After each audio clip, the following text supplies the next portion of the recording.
आसंता April 11 तारिख रे release हेबाकु थिबा ओडिया चलचित्र डस्टबिन एबे लोकंक भितरे बेस चर्चा साउंटिछि। वास्तव में डस्टबिन प्रत्येकटी लोकंकर प्रत्येकटी सकाळ हो किंबा संध्यारे सबुबेले ही काम आसी थाए। डस्टबिन बिना जीवन जीवार केबे भी केही स्वप्न ही देखि पारंतिनि, कारण प्रत्येकटी मनीषर जीवन रे से वर्ज्य वस्तु निहाती भाବରେ बाहरे आ सी ही डस्टबिन ले परिणत होता है। तेबे वास्तव में डस्टबिन कहीं एपरी ना दिगला एवं डस्टबिन चलचित्र कौन रही वास्तव कहानी जो कहानी एबे बेस चर्चा साउंटी डस्टबिन चलचित्र आम सीधा सड़क आलोचना करवा जे डस्टबिन चलचित्र प्रयोजक अच्छा कामिनीकांत साहू सीधा सड़क आलोचना करवा। सर प्रथमतः आपन को अर्गस न्यूज को स्वागत।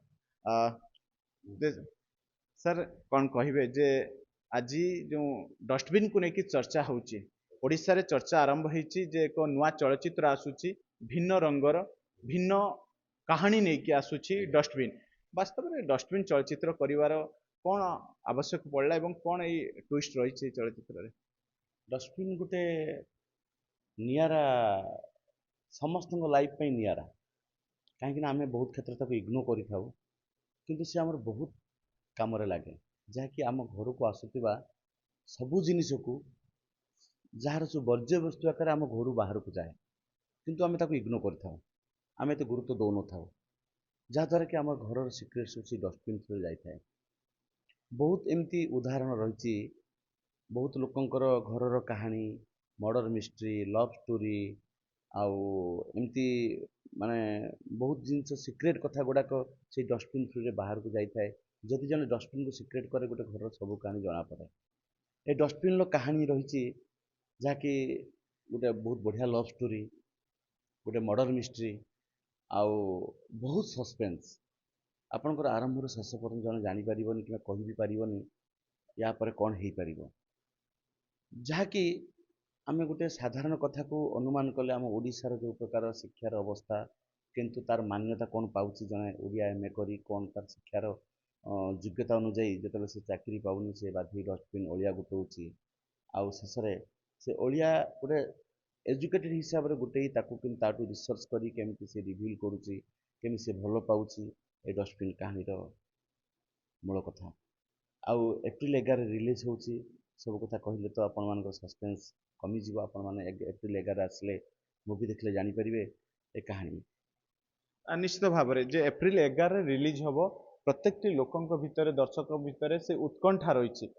वास्तव में जो भाव में बेकारी समस्या को किभली भाव में ये समाज रे जो बढ़ी बढ़ी चली ताकू एठार प्रेजेंट करा जायछि ना जो डस्टबिन को लेकिन जो भाव में जे प्रत्येक लोकों भितर किसी धारणा आसी जे ये जेहेतु शिक्षा रे आगो को नुह जड़े डस्टबिन गोटाली तेणु ताकू सेतिकी सम्मान मिलूना तेणु ता भितर से ट्विस्ट को रही कि ना नहीं नहीं नहीं एक्चुअली यहाँ से प्रकार शिक्षा को से प्राधान्य दि जाए मूवी रे किंतु गोटे ना दुईटी जगह देखा जाइए जितेबाला से पचारुंट तुम कहीं डस्टबिन गोटे गल सी से उत्तर कहले जे तो चोरी करूनी मुझे एमए कर चाकरी पाइनि आप सरकार जाई कहतु आज ओडिया पाठ पढ़ाई हिंदी टीचर पीटी टीचर लगुच यहाँ भी रियल कथा आम हाईस्कल भी Hindi teacher PT teacher Odia पढ़ाऊँ जदि ओडिया एमए जदि ओडिया पढ़ाते ऑटोमेटिक आम ओडियार अस्मिता कथा कहले बर्तमान जो अस्मिता कथा जो चलती चर्चा तो ओडिया आउ दुई पाद आम ओडिशा ओडिया भाषा आउ दुई पाद आगे जापारता हे तो आम से कथा को जस्ट खाली हिंट्स देचु किंतु यहाँ को आम अधिका बाटर नहींनु एटा मुख्य चरित्र अच्छी डस्टबिन डस्टबिन एक्चुअली मूवीर हिरो हूँ डस्टबिन हिरो हूँ डस्टबिन विलियन भी डस्टबिन कहीं से ही आरंभ कर प्रेम कहानी से ही खोलुची गुमर कथा जहाँ भी हो आप एप्रिल 11 आसिले ही सब कथा जानीपर। निश्चित भाव में आम जानूँ जे ये एक ट्विस्ट स्टोरी जो तो कहवा संभव नहीं। वास्तव में गीत को लेकिन केमती भाव में ये जो गोटे गीत रिलीज होती से गीत ट्रेंडिंग चली गीतटा जदि कहवा सब बोधे आपंकर बिग बजेट अच्छी जे कौटी सुटिंग केमती कौन से गीत को लेकिन आरंभ कले এটা एक्चुअली गीत एक्चुअली आम परिकल्पना करते पपू पपू बम बम ମୁଭିଟା ତ ସବୁ ତାଙ୍କ ସ୍ୱପ୍ନ, ତାଙ୍କର ହିଁ ସ୍ୱପ୍ନ। କିନ୍ତୁ ଆମେ ଯେତେବେଳେ ଶୁଣିଲୁ ତାଙ୍କ ସ୍ୱପ୍ନକୁ ସାକାର କରିବା ପାଇଁ ଆମେ ପୁରା ଅଣ୍ଟା ଭିଡ଼ିକି ଲାଗି ପଡ଼ିଛୁ। ଏ ଗୀତ ଆକ୍ଚୁଆଲି ଗୋଟେ ଡ୍ରିମ୍ ସଙ୍ଗ୍ ଥିଲା। ଡ୍ରିମ୍ ସଙ୍ଗ୍ଟା ବହୁତ ଭଲ ଲାଗିଲା। ତାପରେ ଆମେ ଚିନ୍ତା କଲୁ ସେମିତି କରିବା ପାଇଁ ଆକାଶକୁ ଆମେ ଗୋଟେ ସୁଟିଂ ସେଟ୍ ତିଆରି କରିଛୁ। ଏଇଟା ଗୋଟେ ବିଗ୍ ବଜେଟ୍ର ଗୀତ, ଯେଉଁଟାକି 12 ଲକ୍ଷ ଭଳିଆ ପାଖାପାଖି ଖର୍ଚ୍ଚ ହେଇଛି ଗୀତରେ। ସମସ୍ତେ କହୁଛନ୍ତି 12 ଲକ୍ଷରେ ଗୋଟେ ମୁଭି, ଓଡ଼ିଆ ମୁଭି ହେଇଯାଉଛି, ଆପଣ 12 ଲକ୍ଷ ଗୋଟେ ଗୀତରେ ଖର୍ଚ୍ଚ କରୁଛନ୍ତି। ମୁଁ କହିଲି ହଁ, କାହିଁକି ନା ଲୋକଙ୍କୁ ସେମିତି ଦେଖାଯିବା ଦରକାର। ଆଜି ଦେଖନ୍ତୁ ସାଉଥ୍ ହଉ, ବଲିଉଡ୍ ହଉ କିମ୍ବା ଆପଣ ଟଲିଉଡ୍ ହଉ, ଗୀତ ଗୁଡ଼ାକ ବି ସେମିତି ସୁଟିଂ ହଉ, ଗୀତ ଟ୍ରେଣ୍ଡିଂ ହଉ, ସବୁ ଗୁଡ଼ାକ ବହୁତ ଆଗରେ। ଆମ ଓଡ଼ିଆ କାହିଁକି ନୁହଁ? ସେସବୁକୁ ଲକ୍ଷ୍ୟ କରି ଆମେ ବହୁତ ମାନେ କୋରିଓଗ୍ରାଫିଠୁ ଆରମ୍ଭ କରି କ୍ୟାମେରା, ଦୁଇଟା କ୍ୟାମେରା ୟୁଜ୍ ହେଇଛି। ଆଉ ସୁଟିଂ ସେଟ୍କୁ ଆମେ ସେମିତି ଭାବରେ ତିଆରି କରୁଛୁ ଯେଉଁଟାକି ଗୀତ ଦେଖିଲେ ଆପଣ ବି ବୁଝିପାରିବେ, କହିପାରିବେ। ଯାହା ବି ହଉ, ଗୀତ ଆମର 8 ଘଣ୍ଟାରେ ଇମିଡ଼ିଏଟ୍ ଟ୍ରେଣ୍ଡିଂ ହେଇଗଲା। ଏବେ ବି ବହୁତ ଗୋଟେ ରିଲ୍ସ ହେଲାଣି। ଆଉ ପ୍ରାୟ ସବୁଆଡ଼େ ତରଙ୍ଗ ମ୍ୟୁଜିକ୍ ଆମର ନେଇଛି ଗୀତ ଗୁଡ଼ାକ। ପାଖାପାଖି ତରଙ୍ଗ ମ୍ୟୁଜିକ୍ରେ ପ୍ରତ୍ୟେକ ଅଧଘଣ୍ଟାରେ ଗୋଟେ ଗୋଟେ ଗୀତ ଆସୁଛି। ଆଉ ଆହୁରି ବି 3ଟା ଗୀତ ବହୁତ ଜଲ୍ଦି, 1-2 ଦିନ ଭିତରେ ରିଲିଜ୍ ହେଇଯିବ। 4ଟା ଯାକ ଗୀତ ବହୁତ ଭଲ ହେଇଛି। ଆଉ ଶୁଣିଲେ ସବୁ ଗୁଡ଼ାକ ହାର୍ଟ ଟଚିଂ ଗୀତ, ସ୍ୟାଡ୍ ସଙ୍ଗ୍ ହଉ, ଆପଣ ଯେଉଁ ଲଭ୍ ଗୀତ ହଉ, ଗୋଟେ କବିତା ସେ ଗାଇକି, ସେ କବିତା ଗାଇକି ଶୁଣେଇଛି, ସେଟା ବି ଆପଣ ଫିଲ୍ କରିବେ ଯେ ସଠିକ୍ କବିତା ଭିତରେ ମୁଁ ପଶି ଯାଇଛି। ଆପଣମାନେ ବି ଶୁଣିଲେ ଆପଣମାନେ ବି ପଶିଯିବେ। ଆଉ ଗୋଟେ ସେ ହିରୋଇନ୍ ଆଉ ପ୍ଲସ୍ ମୋ ଝିଅ ଆକ୍ଟିଂ କରିଛନ୍ତି। ଯେତେବେଳେ ହିରୋଇନ୍‌କି ପ୍ରଥମ ପ୍ରେମ ହେଇଛି, ପହିଲି ପହିଲି ପ୍ରେମର ଛୁଆଁ, ସେମିତି ସେ ଗୀତର ତାର ଫିଲିଙ୍ଗସ୍ ସେ ଗୀତ ଭିତରେ ହିଁ ଜଣାପଡ଼ିବ। ଆଚ୍ଛା, ଆପଣଙ୍କ ଝିଅ ମଧ୍ୟ ଏଥିରେ ଆକ୍ଟିଂ କରିଛନ୍ତି। ଆପଣଙ୍କ ଯାହା ଜାଣିଛୁ, ଆପଣ ମିସେସ୍ ମଧ୍ୟ, ଧର୍ମପତ୍ନୀ ମଧ୍ୟ ସେଥିରେ ଆକ୍ଟିଂ କରିଛନ୍ତି। ବାସ୍ତବରେ ଇଏ ଆପଣ ଜଣେ ବ୍ୟବସାୟୀ ଭାବରେ କାର୍ଯ୍ୟ କରନ୍ତି ଏବଂ କଳାକାର ମଧ୍ୟ। ଇଏ କାହିଁକି ଇଚ୍ଛା ହେଲା ପ୍ରଡ୍ୟୁସର ଲାଇନକୁ ଯିବା, ପ୍ରଯୋଜକ ଭାବରେ କାମ କରିବା? ଇଏ କ'ଣ ସ୍ୱପ୍ନ ଥିଲା, ନା ଇଏ ବାସ୍ତବରେ କିଛି ସେମିତି ଆକ୍ସିଡେଣ୍ଟାଲି ଆସିଲା ଯେ ଆପଣଙ୍କୁ ଯେ ପ୍ରଯୋଜକ ହେବା ପାଇଁ? ମୋର ତ ସ୍ୱପ୍ନ ଥିଲା। ମୁଁ ତ ଯେହେତୁ ଗୋଟେ ଆର୍ଟିଷ୍ଟ, କେବେ ଗୋଟେ ଯାତ୍ରାପାର୍ଟି କରିବି, କେବେ ଗୋଟେ ସିରିଏଲ୍ ପ୍ରଡ୍ୟୁସ୍ କରିବି, କେବେ ଗୋଟେ ଫିଲ୍ମ ପ୍ରଡ୍ୟୁସ୍ କରିବି, ଏମିତି ସ୍ୱପ୍ନ ଥିଲା। ସ୍ୱପ୍ନ ରହିଯାଇଥିଲା। କିନ୍ତୁ ଝିଅ ଆସିଲା ପରେ ମୁଁ ଦେଖିଲି ଝିଅ ପାଖରେ ଯେଉଁ କଳା ଅଛି, ମୋଠୁ 10 ଗୁଣରେ ତା ପାଖରେ ଅଛି। ବହୁତ ଭଲ ଡ୍ୟାନ୍ସ କରୁଛି, ବହୁତ ଭଲ ଆକ୍ଟିଂ କରୁଛି, ୟୋଗା କରୁଛି, ଆଉ ସୁଇମିଂ, ସବୁ ଆକ୍ଟିଭିଟିଜରେ ବହୁତ ଭଲ କରୁଛି। ପାଠ ବି ପଢ଼ୁଛି ଭଲ। କିନ୍ତୁ ତାର ବହୁତ ଇଚ୍ଛା ଅଛି କି ଗୋଟେ ଭଲ କଳାକାର ହେବ, ଭଲ ସେଲିବ୍ରିଟି ହେବ, ଓଡ଼ିଶା ସହିତ ଓଡ଼ିଶା ବାହାରେ କେମିତି ନାଁ କମେଇବ। 7 ବର୍ଷର ଝିଅ, ଆଗରୁ ବି 2ଟା ମୁଭି ସେ କରିସାରିଛି। ଆମର ବାଜି ରହିବ ମୋ ଶଙ୍ଖା ସିନ୍ଦୁର, ଏଇ ରାକ୍ଷୀ ତ ରକ୍ଷା କବଚ 2, 2ଟା ମୁଭିରେ କରିସାରିଛି, ବହୁତ ଭଲ କରିଛି।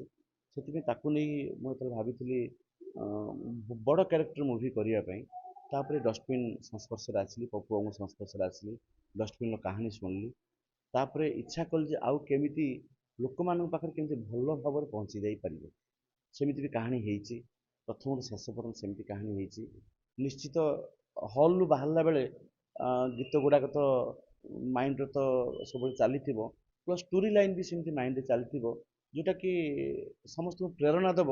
ଡଷ୍ଟବିନ୍ ଏକ ନୂଆ ଧରଣର କାହାଣୀ। ଆପଣ ସ୍ୱର ଅଞ୍ଚଳରୁ ଯାଇ ଗୋଟେ ଭୁବନେଶ୍ୱରରେ ପ୍ରଡ୍ୟୁସର ହବା, ଇଏ ବାସ୍ତବରେ ଏକ ସହଜ କଥା ନୁହଁ। କେତେ କଠିନ ପରିଶ୍ରମ ଥିଲା, ସାଥିରେ ମଧ୍ୟ ଧର୍ମପତ୍ନୀ ଥିଲେ। ଇଏ କେମିତି ଭାବରେ ସମ୍ଭବ ହେଲା? ନା, ଏ ସବୁ ଧର୍ମପତ୍ନୀଙ୍କର ହାତ ରହିଛି। ସ୍ୱର ଆକ୍ଚୁଆଲି ଗୋଟେ କଳାର ମାଟି, ମୁଁ ଯେତିକି ଫିଲ୍ କରିଛି। ସ୍ୱର ନୁହଁ, ସ୍ୱର ବାଲେଶ୍ୱର ଆକ୍ଚୁଆଲି ଗୋଟେ କଳାର ମାଟି। ବେସିକାଲି ସ୍ୱର ଗୋଟେ କଳାର ମାଟି। ସ୍ୱରରୁ ବହୁତ କଳାକାର, ଆମର ଦୀପନିତ ଯିଏ ଆମର ଦମନ ଆଉ ପ୍ରତୀକ୍ଷାର ଗୋଟେ ମାନେ ଭଲ ଆକ୍ଟିଂ କରିଛି, ସେଇ ସ୍ୱର ମାଟିର।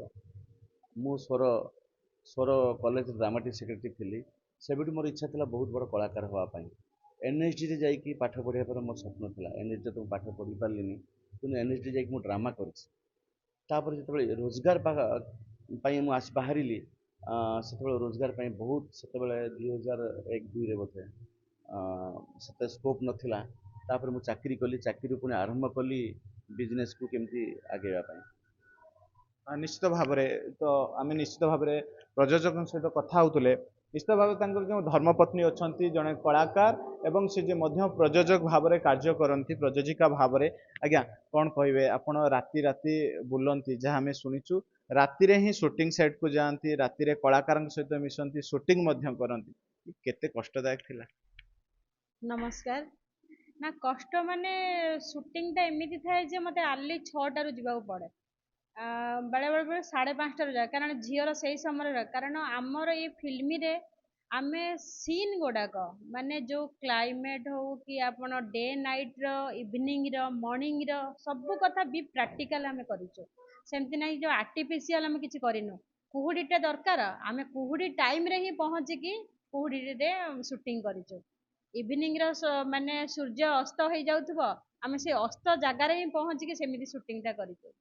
ସେଇଥିପାଇଁ ତ ବହୁତ ମାନେ ଡେ ନାଇଟ୍ ମୋତେ ବି ଯିବାକୁ ପଡୁଥିଲା, କାରଣ ଝିଅର ଯେହେତୁ ସୁଟିଂ ଥିଲା, ମୋତେ ତ ତା ସହିତ ରହିବାକୁ, ଛୋଟ ଛୁଆ ଡ୍ରେସ୍ ଚେଞ୍ଜ କରିବ, କ'ଣ ଖାଇବ କ'ଣ ନାହିଁ, ଏଜ୍ ଏ ମଦର ମୋତେ ପୁରା ପ୍ରେଜେଣ୍ଟ ରହିବାକୁ ପଡୁଥିଲା। ଆଉ ମୋର ତା ସହିତ ଛୋଟ ଛୋଟ ସିନ୍ ଗୋଟେ ଦିଟା ଥିଲା, ଆଉ ମୁଁ ତା ସହିତ ନିଜକୁ ମ୍ୟାନେଜ କରିଦଉଥିଲି ଆଉ।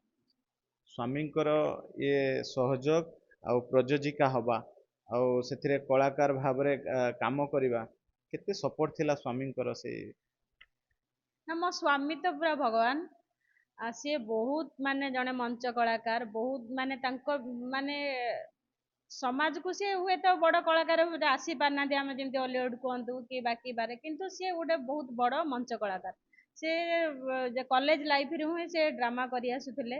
ଆଉ ସେ ସବୁବେଳେ ଯେତେବେଳେ ବି ତାଙ୍କର ସ୍କ୍ରିପ୍ଟ ମାନେ ଡ୍ରାମା ବ୍ୟସ୍ତ, ମାନେ ଚାକିରି ଲାଇଫ ତାପରେ ବିଜନେସ୍, ସେ କିନ୍ତୁ ତାଙ୍କର ସବୁବେଳେ ଥାଏ ଯେ ମନ ଭିତରେ ମୁଁ ବର୍ଷର ଥରେ ଦିଥର ଷ୍ଟେଜକୁ ଚଢିବି, ମୋ ମୁହଁର ପାଉଡରଟେ ବଳାଯିବ, ମୁଁ ଗୋଟେ ଭଲ, ଆଉ ସେ କ'ଣ ଭଲ ରୋଲ ବି କରନ୍ତି, ମାନେ ସେମିତି ନାହିଁ ଛୋଟ ମୋଟ ରୋଲ, ପୁରା ମେଜର ରୋଲ କରନ୍ତି। ତାପରେ ବିଜନେସ୍ ଟେନସନ, ଜବ୍, ମାନେ ଆମେ ପ୍ରାୟ ବେଳେ ଟ୍ରାଭେଲିଂ କଲାବେଳେ ମତେ କୁହନ୍ତି ତମେ ସ୍କ୍ରିପ୍ଟଟା ଧରିଦିଅ, ମତେ ଟିକେ ପ୍ରାକ୍ଟିସ କରେଇ ଦିଅ।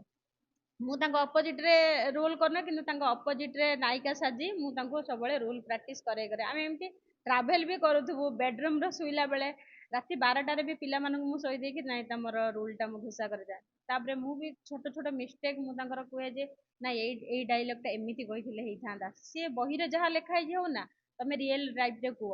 ତ ସିଏ ଭାବନ୍ତି ଆରେ ତମ ତ ପାଖରେ ତ ବହୁତ ଗୁଡେ କଳା ଅଛି। ମୁଁ କିନ୍ତୁ ଝିଅ ବେଳେ ଗୀତ ଫିତ ଗାଉଥିଲି। ମୋ ସ୍ୱାମୀଙ୍କର ପ୍ରଥମ ଡିମାଣ୍ଡ ଥିଲା ଯେ ମୁଁ ଯାହାକୁ ବାହା ହେବି ସେ ଗୋଟେ କଳାକାରଟେ ହେଇଥିବା ଦରକାର। ମୋ ଝିଅ, ଆମର ଆରେଞ୍ଜ ମ୍ୟାରେଜ ଥିଲା, ମୋ ସ୍ୱାମୀ ଯେତେବେଳେ ଯାଇଥିଲେ ମତେ ଦେଖିବାକୁ, ଫାଷ୍ଟ କ୍ୱେଶ୍ଚନ ଥିଲା ତମ କଳାକୁ କେମିତି ଭଲ ପାଅ? ମୁଁ କହିଲି ହଁ ମୁଁ ଗୀତ ଫିତ ଗାଏ। ତ ସେ ସେଇ ମୋର ସେଇ ପଦେ କଥାରେ ସେ ଇମ୍ପ୍ରେସ ହେଇଯାଇଥିଲେ। ସେ ମୋର ଫାଷ୍ଟ କ୍ୟାଣ୍ଡିଡେଟ୍ ଥିଲେ। ଯାହା ହଉ ମାନେ ବହୁତ ସର୍ଟ ପିରିୟଡ଼ ଭିତରେ ଆମର ମ୍ୟାରେଜ ହେଇଯାଇଥିଲା। ମତେ ଲାଗୁଛି ବାଇ ଥ୍ରୋ ବୋଧେ ଏଇ କଳା ୱାର୍ଡଟା ପାଇଁ। ତ କଳା ଆଜି ଆପଣଙ୍କୁ ଏକଜୁଟ କରାଯାଇ ପାରିଛି ଯେ ବାସ୍ତବରେ ଯୋଉ ଟୁଇଷ୍ଟ, ଯୋଉ ଡଷ୍ଟବିନର ଟୁଇଷ୍ଟ, ଆପଣ ମଧ୍ୟ ସେଥିରେ ନିଜେ ଅଛନ୍ତି। 11 ତାରିଖରେ, ଏପ୍ରିଲ 11ରେ ରିଲିଜ ମଧ୍ୟ ହଉଛି। ତ ବାସ୍ତବରେ ଏ ସମାଜ ପାଇଁ କ'ଣ ଦବ, ବାର୍ତ୍ତା ଦବ? ଆପଣଙ୍କର କ'ଣ ରହିଛି ଯେ ଚିନ୍ତାଧାରା, କ'ଣ ସେଇ ବାର୍ତ୍ତାଟା ପହଞ୍ଚିବ ଲୋକଙ୍କ ପାଖରେ? ଡଷ୍ଟବିନ୍ ଗୋଟେ କମନ ନେମ୍, ଆମେ ଯୋଉଟାକୁ ଆମେ ପ୍ରାୟ ସବୁ ଚର୍ଚ୍ଚା କରୁଛନ୍ତି ଯେ ଆପଣ ଓଡ଼ିଆ ମୁଭି କରୁଛନ୍ତି କାହିଁକି ଇଂଲିଶ ନାଁ ଦେଇଛନ୍ତି। କିନ୍ତୁ ଆଜିକାଲି କେତେଟା ୱାର୍ଡ ଅଛି ଆମେ ଜେନୁଇନଲି ପୁରା ତାକୁ ଓଡ଼ିଆ ବୋଲି ଭାବି ନେଇଛୁ। ଆରେ ପାଣି ଗ୍ଲାସଟେ ଆଣିଲୁ, ପାଣି କହୁଛୁ କିନ୍ତୁ ଗ୍ଲାସ ୱାର୍ଡଟା ୟୁଜ୍ କରୁଛୁ। ଆରେ ବୁକ୍ ଗୁଡ଼ାକ ସଜାଡ଼ି ଦେଲୁ, ମାନେ ବହି କହିବା ବଦଳରେ ଆମେ ବୁକ୍, ମାନେ ଏମିତି ଗୋଟେ କମନଲି ୱାର୍ଡ ପଳେଇ ଆସୁଛି। ସେମିତି ଡଷ୍ଟବିନ୍, ଅଳିଆ ବ୍ୟାଗ୍ କି ଆଉ ଏଇସବୁ ମୁଣିକି ନ କହିକି ଆମେ ଡଷ୍ଟବିନ୍ଟା ୟୁଜ୍ କରୁଛୁ, ମାନେ ଗୋଟେ କମନ ଲାଙ୍ଗୁଏଜ ହେଇଯାଇଛି। ଡଷ୍ଟବିନ୍ ଷ୍ଟୋରିଟା ଏମିତି ହେଇଛି କି ଆପଣ ଯୋଉଟାକୁ ଇଗ୍ନୋର କରୁଛନ୍ତି, ମାନେ ଆମ ଘରରେ କ'ଣ ଘଟୁଛି, ଆମେ କ'ଣ ୟୁଜ୍ କରୁଛନ୍ତି, ଆମ ଡେଲି ଲାଇଫଷ୍ଟାଇଲ କ'ଣ, ଆମେ କୋଉ ମେଡିସିନଟା ଖାଉଛନ୍ତି, ଯଦି ଗୋଟେ ଡଷ୍ଟବିନ୍ ବାଲା ଯଦି ସେ ଆପଣଙ୍କୁ ଟାର୍ଗେଟ କରିବ, ଆପଣଙ୍କ ଘରର ସବୁ ଲାଇଫଷ୍ଟାଇଲ ଜାଣିପାରିବ। ଆଉ ଡଷ୍ଟବିନ୍ ଷ୍ଟୋରିଟା ପୁରା ହେଇଛି, ମାନେ କୌଣସି କିଛି କପି, ଯୋଉ ଗୋଟେ ୱାର୍ଡ ଉଠୁଛି କପି ଫପି ହବା ସେମିତି କିଛି ହେଇନି। ସେଇଥିପାଇଁ ଆମେ ଆଗେଇଲୁ, ନାଇଁ ଭଲ ଷ୍ଟୋରି ଅଛି, ଆମେ ଏଟାକୁ ଭଲ ଭାବେ ବନେଇବା। ସେଇଥିପାଇଁ ସ୍ୱାମୀ, ମୁଁ, ମୋ ଝିଅ, 3 ଜଣ ଯାକ ପୁରା ଲାଗି ପଡ଼ିବୁ। ପୁଅ ଯେହେତୁ ତାର 10th ଏକ୍ଜାମ ଥିଲା, ସିଏ ଆଉ ସେସବୁରେ ତାକୁ ଇନଭଲ୍ଭ ହେଇନି, କିନ୍ତୁ ଆମେ ଚାହିଁଲେ ଆମେ ପୁରା ଫ୍ୟାମିଲି ଆମେ ଯାଇକି ମନ ଦେଇ, ପ୍ରାଣ ଦେଇ, ସବୁ ସମୟ ଦେଇ ଆମେ ମୁଭିଟାକୁ ତିଆରି କରୁଛୁ। ଆଉ ଆପଣମାନେ ଆସିଲେ ଦେଖିଲେ ଜାଣିପାରିବେ ଯେ ଏପ୍ରିଲ 11ରେ ଯେ ଆମେ ମୁଭିଟାକୁ କୋଉ ଟାଇପ୍ରେ ବନେଇଛୁ। ଆଉ ଆପଣ ଟିକେ ବି ବୋର୍ ହେବେନି, ପୁରା ଫ୍ୟାମିଲି ନେଇକି ଆପଣ ବସିକି ଦେଖିପାରିବେ। ଆଉ ଗୀତ ଗୁଡ଼ାକ ଏତେ ମନ ଛୁଆଁ ହେଇଛି, ମାନେ 3ଟା ଯାକ ଗୀତ ତ ଆମେ ଆଜିକାଲି ଗୀତ କ'ଣ ଆମେ ଶୁଣୁଛେ ଭୁଲି ଯାଉଛେ, ମାନେ ମୁଭି ହଲରୁ ବାହାରିଲା ପରେ ଆଉ ସେ ଗୀତଟା ମନେ ରହୁନି, କିନ୍ତୁ ଏମିତି ଟାଇପ୍ର 3ଟା ଗୀତ ହେଉଛି ମୁଁ ତ ଗ୍ୟାରେଣ୍ଟି ଦେଇ କହିବି ଆପଣ ମାନେ ବହୁତ ଦିନ ପର୍ଯ୍ୟନ୍ତ ଆକୁ ମନେ ରଖିବେ। ଆଉ ଗୋଟେ କମର୍ସିଆଲ ଗୀତ ଆମେ କରିଛୁ ଯେହେତୁ ବଜେଟକୁ ବି ଆମକୁ ଦେଖିବାକୁ ପଡୁଥିଲା ଯେ ସମସ୍ତେ ମାନେ ଭେରାଇଟି ଜେନେରେସନର ପିଲା ଦେଖୁଛନ୍ତି, ଟିନ୍ ଏଜର ପିଲା ଦେଖିବେ, ତାଠୁ ଟିକେ ଷ୍ଟେଜରେ ଦେଖିବେ, ତାଠୁ ସେଇଥିପାଇଁ କମର୍ସିଆଲ ଗୀତ ବି ଆମେ ଗୋଟେ କରିଛୁ। ସେଥିରେ ବହୁତ ପଇସା ଆମେ ଖର୍ଚ୍ଚ କରୁଛୁ, ମାନେ 12 ଲକ୍ଷ ପାଖାପାଖି ଆମେ ପଇସା ଖର୍ଚ୍ଚ କରୁଛୁ।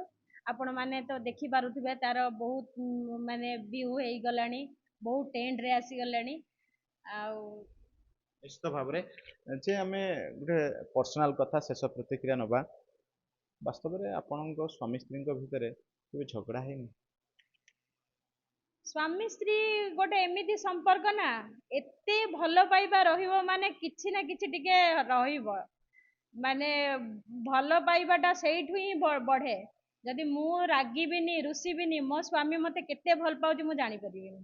ମୁଁ ଯଦି ରାଗିବି ନା ମୋ ସ୍ୱାମୀର ଯୋଉ ବୁଝେଇବ କି ଅଭିମାନଟା ଯୋଉ ତା ପରରେ ମୁଁ ଜାଣିପାରିବି ଯେ ହଁ ରେ ମୋ ସ୍ୱାମୀ ମତେ ଏତିକି କେୟାର କରୁଛି ଯେ ମୁଁ ମାନେ ଘଣ୍ଟାଟେ ରାଗିଗଲା ବେଳକୁ ମୋ ସ୍ୱାମୀ କେତେ ବାଧୁଛି। ତ ସେଇଠୁ ହିଁ ଜଣା ପଡିବ। ଏମିତି ନାଇଁ ମୁଁ ବେଶୀ ରାଗେନି, ମୋ ସ୍ୱାମୀ ରାଗିଲେ ବି ମୁଁ ମନାଏ, ମୁଁ ରାଗିଲେ ବି ମୋ ସ୍ୱାମୀ ମନାଏ, ମାନେ ଉଭୟଙ୍କର କୋଅର୍ଡିନେସନ ଅଛି। ଧନ୍ୟବାଦ। ନିଶ୍ଚିତ ଭାବରେ ଶୁଣୁଥିଲେ ଯିଏକି ଡଷ୍ଟବିନ୍ ଚଳଚ୍ଚିତ୍ରର ପ୍ରଯୋଜକ ଏବଂ ପ୍ରଯୋଜିକା ମଧ୍ୟ ଥିଲେ।